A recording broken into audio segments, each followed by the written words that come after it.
Chers amis de la nature et de la photo, j'ai un objectif à vous raconter. Aujourd'hui, je vais vous parler de lui. J'ai entendu beaucoup sur les réseaux sociaux des gens qui veulent se lancer dans la photographie de paysages, mais qui ne savent pas quel matériel acheter et surtout qui demandent un matériel bon marché. Beaucoup des réponses, très logiquement, sont pas cher veut aussi dire pas très bonne qualité. Eh bien, aujourd'hui, j'espère que cet achat va prouver que ce n'est pas forcément vrai. Une autre raison pour laquelle j'ai acheté cet objectif, c'est parce que je voulais utiliser la DJI Osmo Pocket 3 un peu moins souvent et utiliser mon Nikon comme caméra vidéo le plus souvent possible. Et il me fallait donc un 20 mm pour faire ça. Et franchement, j'espère avoir trouvé l'objectif qu'il me fallait. Avant de continuer, je vous le dis juste comme ça, mais je ne suis absolument pas sponsorisé. Je l'ai acheté par moi-même et...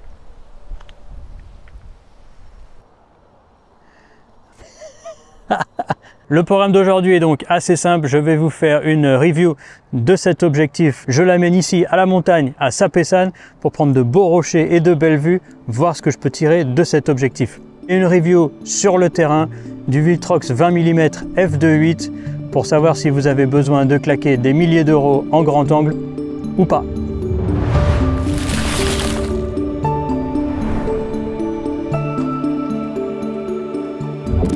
Avant de commencer la vidéo, vous allez forcément avoir besoin de quelques détails techniques et comme j'ai pas envie de m'éterniser dessus, les voilà.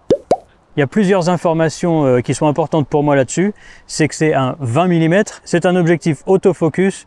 Il ne fait que 173 grammes pour la version Nikon, un petit peu moins pour la version Sony. Ah, c'est génial. Je note une légère présence de courbure de champ, ce qui veut dire que les bords de la photo seront pas nécessairement très nets, il faudra tester ça, mais le centre a l'air exceptionnel.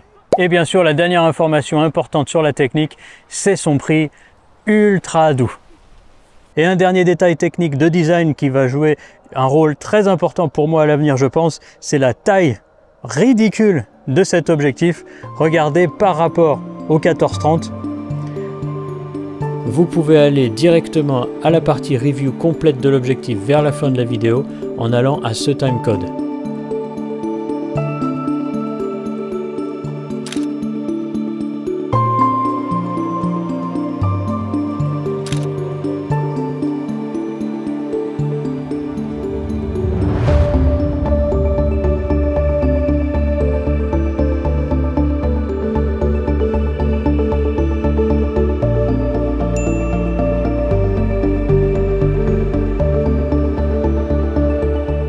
« 20 mm, c'est en fait une focale assez importante pour le paysage, c'est suffisamment grand pour pouvoir prendre toute une grande vue comme celle qu'il y a derrière moi et aussi pour se rapprocher d'un élément au premier plan.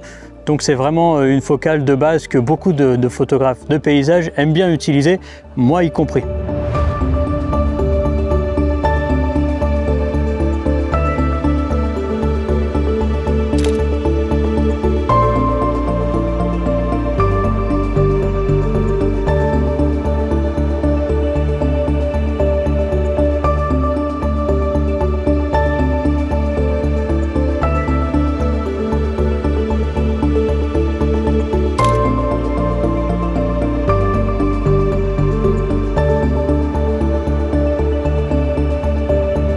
Oh man, you sure this is the way?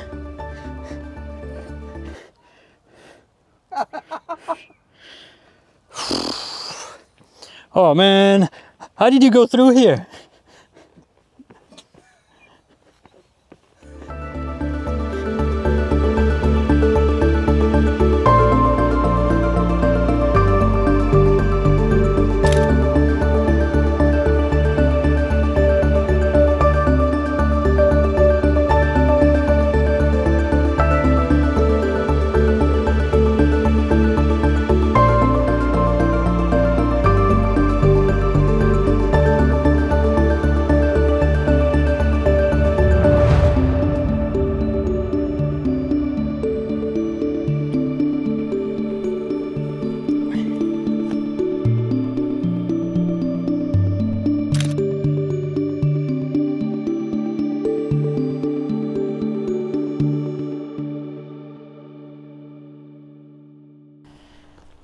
Oh, franchement, J'aime énormément le feeling que j'ai avec cet objectif, principalement parce qu'il est ultra léger et en main, franchement, c'est pas beaucoup plus lourd que le boîtier lui-même. Il n'y a pas de bouton, il y a juste la bague de mise au point qui tourne de manière très fluide et elle tourne à l'infini. Un point sérieusement négatif, il n'est pas scellé pour la météo compliquée, donc j'ai pas trop confiance pour l'amener pendant la pluie ou les nuages. Il a un port USB sur la bague à l'intérieur. Personnellement, je m'en suis jamais servi, mais j'imagine que c'est toujours bien pour mettre à jour le firmware, tout ça. Pour parler de l'autofocus, écoutez, sincèrement, en photo, c'est peut-être pas le plus rapide si on compare avec la gamme S de Nikon. Sincèrement, je ne ressens aucune difficulté à utiliser l'autofocus avec cet objectif. Voilà, il ne devait pas y avoir de soleil du tout aujourd'hui. Là, je suis en train de cramer, laisse tomber. Bref. Comparons ici la netteté des bords. J'ai fait la mise au point au centre de l'image et regardez Hakan qui fait voler son drone à f8, la netteté est très bonne. Par contre, à f2.8, elle descend substantiellement. C'était prévisible pour un objectif qui ouvre autant. Regardez dans cette image prise à f8 de mes deux amis Matt et Hakan, ils sont très nets et ce résultat me conforte dans l'idée que cet objectif est fait pour le paysage.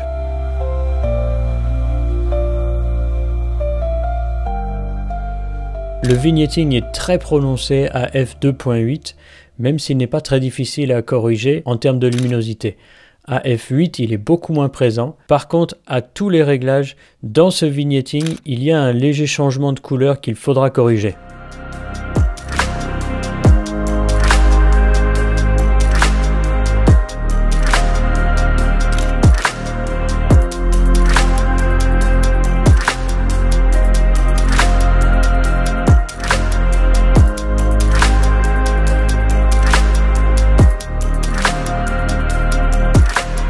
Allons-y, parlons review complète de ce Viltrox 20 mm f2.8. Commençons par la netteté. En fait, dès f2.8, le centre est super net. Et de f4 à f8, elle est pratiquement parfaite. Et après, la diffraction attaque tout, donc on va rester au moins à f8, peut-être jusqu'à f11, mais à vos risques et périls. À travers le cadre, de manière générale, f8, c'est un peu le sweet spot pour cet objectif. Il faut noter cependant que la courbure de champ fait que à toutes les ouvertures en dessous d'f8, les bords sont un petit peu moins nets que le centre. Il faut donc garder cette contrainte à l'esprit. Et chose intéressante, si vous faites la mise au point sur les bords, c'est le centre qui devient légèrement plus flou, alors que si vous faites la mise au point sur le centre, c'est les bords qui sont un petit peu plus flous. Voilà, c'est la différence entre un très grand objectif et un beaucoup moins cher. En soi, ces deux observations un peu négatives, elles sont tout à fait solutionnées lorsqu'on est à f8. Donc, comme en paysage, on est la plupart du temps à f8, c'est parfait. Parlons bokeh.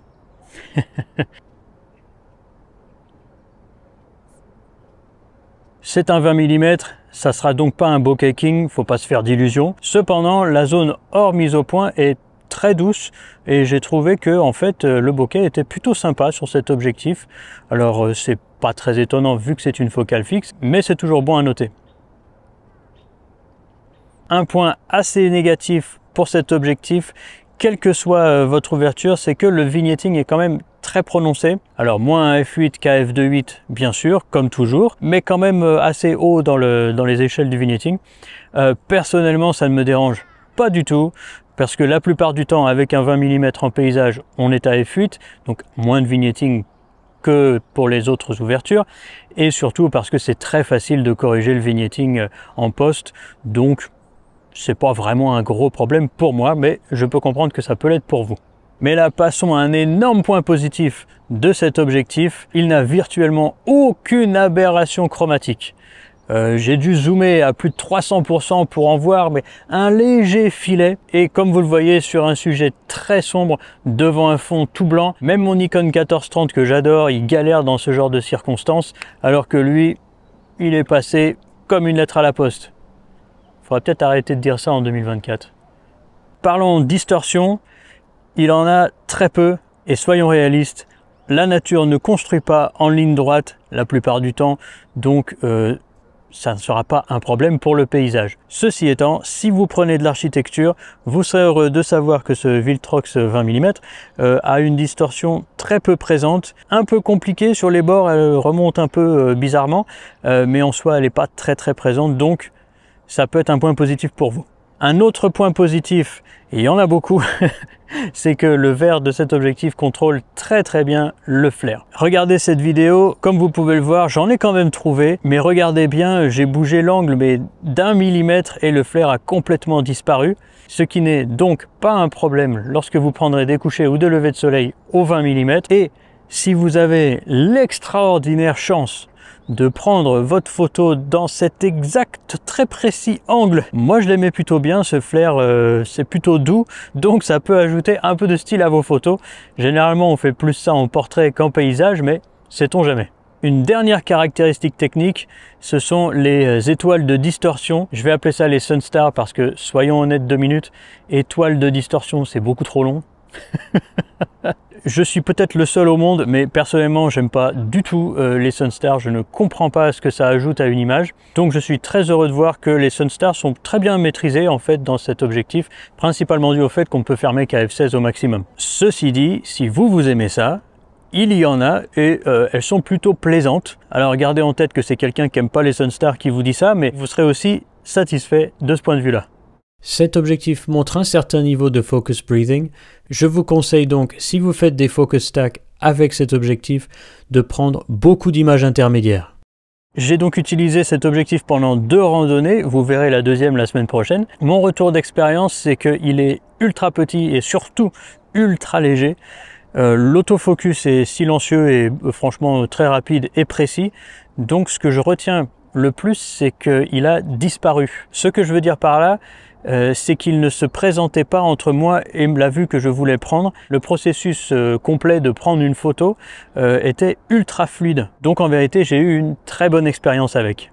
Ceci étant, mais c'est plus le témoignage de mes capacités à moi, du fait que j'utilise des zooms tout le temps et que forcément c'est plus flexible qu'une focale fixe, mon esprit allait dans « attends, je vais zoomer » et du coup je commençais à faire tourner mes doigts sur le, le bord de l'objectif, mais évidemment il n'y a pas de zoom, donc il m'a fallu un petit peu de temps pour que mon cerveau arrête de vouloir zoomer, dézoomer. Mais une fois que cette période un peu bizarre était passée, mon cerveau s'est dit ok, c'est 20 mm, c'est juste ça, si tu veux changer quoi que ce soit, il faut que tu bouges.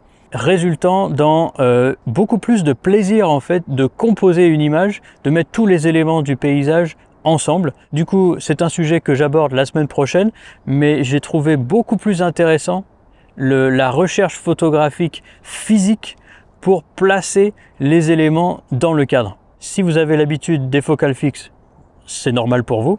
Si vous avez plus, comme moi, l'habitude des zooms, franchement, c'est un travail intéressant et je pense que je vais le faire plus souvent.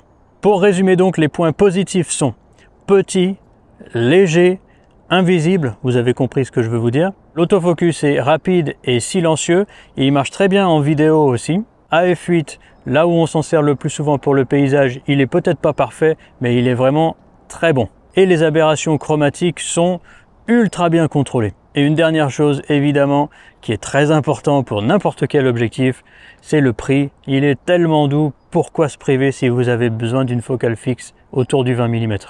Le plus gros point négatif, ça reste la courbure de champ qui fait que à toutes les ouvertures en dessous d'f8, vous pourrez noter une différence de netteté entre les bords et le centre.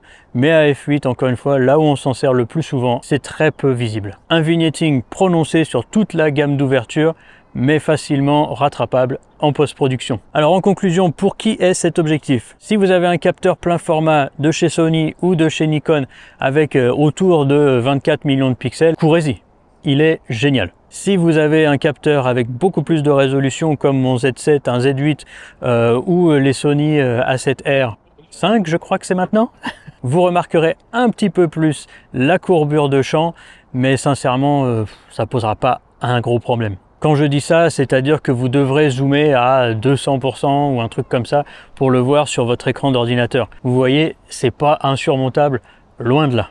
Prenez aussi en considération où votre travail termine. Si c'est sur les réseaux sociaux, Instagram, TikTok, Twitter, YouTube, tout ça, alors c'est parfait. Économisez votre argent, achetez-le et vous en serez ultra satisfait. Si vous imprimez en très grand et que vous avez l'argent, je vous conseille d'acheter une autre optique qui sera plus nette de coin à coin, mais qui du coup sera beaucoup plus chère et plus lourde. Et il en va de même si vous avez un budget illimité et des épaules en acier. Allez-y, prenez plus cher, plus gros, plus lourd. En revanche, si vous avez un budget limité et ou que vous voulez vous essayer à la photographie de paysage, je pense franchement que c'est une excellente option. Donc, est-ce que c'est le king du grand angle bon marché? Je peux donc pas dire puisque j'ai pas comparé avec tous les autres objectifs de la même gamme, mais en toute sincérité, j'en suis très heureux et vous le serez aussi.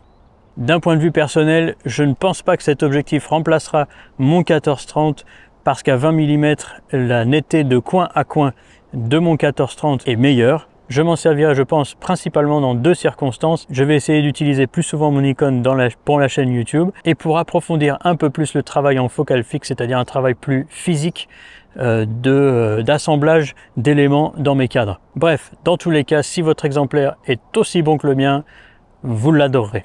Dites-moi en commentaire qu'avez-vous pensé de ce 20 mm f2.8 de chez Viltrox. J'espère vraiment vous avoir convaincu qu'il n'est pas nécessaire de claquer des milliers d'euros dans des objectifs très chers pour avoir quelque chose de très bien pour faire de la photographie de paysage. Si vous avez trouvé les infos de cette vidéo intéressantes, lâchez-moi un like, abonnez-vous, laissez un coin-coin en commentaire et partagez-la à qui ça pourra aider. Car vous le savez, je compte sur vous pour faire grossir cette chaîne pour que j'ai encore beaucoup d'images à vous raconter.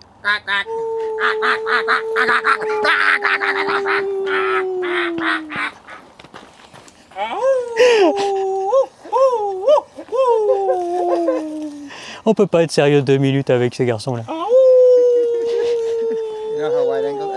Oh, he's in. Can you push the red button?